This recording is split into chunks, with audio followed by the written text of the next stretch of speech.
പ്രവാചകൻ സല്ലല്ലാഹു അലൈഹി വസല്ലം ഉണർത്തി, മൻ ദല്ല അലാ ഖൈരിൻ ഫലഹു മിസ്ലു അജ്റു ഫാഇലിഹി. വളരെ മനോഹരമായ ഒരു ഹദീസാണ്. ഇതിൻ്റെ അർത്ഥം അറിയുമ്പോഴാണ് ഇതിൻ്റെ പ്രാധാന്യം നമുക്ക് മനസ്സിലാവുക.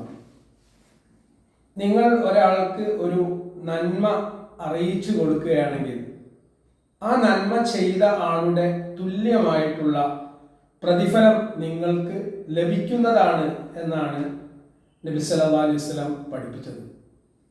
ഇന്ന് സമൂഹത്തിൽ തെറ്റുകൾ വ്യാപിച്ചുകൊണ്ടിരിക്കുന്നു, വർദ്ധിച്ചുകൊണ്ടിരിക്കുന്നു എന്ന് സാധാരണ നമ്മളൊക്കെ പരാതിപ്പെടാറുണ്ട്. എന്നാൽ നമ്മൾ ചിന്തിക്കേണ്ടത്, try to light the candle, never curse the darkness. തെറ്റ് ചെയ്യുന്നവരെ കുറിച്ച് ആക്ഷേപിക്കുകയും കുറ്റപ്പെടുത്തുകയും ചെയ്യുന്നതിന് ബദലായിട്ട് നിങ്ങൾക്ക് ആ തെറ്റ് തടയാൻ എന്ത് ചെയ്യാൻ സാധിക്കും? അതാണ് നമ്മൾ ആലോചിക്കേണ്ടത്.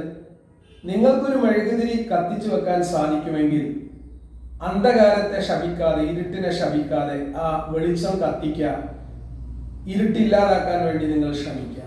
ഒരുപാട് നന്മകൾ ചെയ്യാൻ നമുക്ക് ഓരോരുത്തർക്കും സാധിക്കും. അപ്പോൾ നമുക്ക് അറിയുന്ന നല്ല കാര്യങ്ങൾ മറ്റുള്ളവർക്ക് അറിയിച്ചു കൊടുക്കുകയും മറ്റുള്ളവരെ അന്ധകാരത്തിൽ നിന്ന്, ഇരുട്ടിൽ നിന്ന് രക്ഷപ്പെടുത്താൻ വേണ്ടി തെളിച്ചം നൽകുകയും ചെയ്യുക എന്നുള്ളതാണ് സമൂഹം നമ്മെ ഏൽപ്പിച്ചിരിക്കുന്ന ഏറ്റവും വലിയ ബാധ്യത. അതുകൊണ്ട് ഇന്നത്തെ കാലഘട്ടത്തിൽ ജീവിക്കുന്ന നമ്മൾ ഓരോരുത്തരും എന്നെ കൊണ്ട് മറ്റുള്ളവർക്ക് എന്ത് നന്മ ചെയ്യാൻ സാധിക്കും എന്ന് ചിന്തിക്കുകയും പ്രവർത്തിക്കുകയും ചെയ്യുക.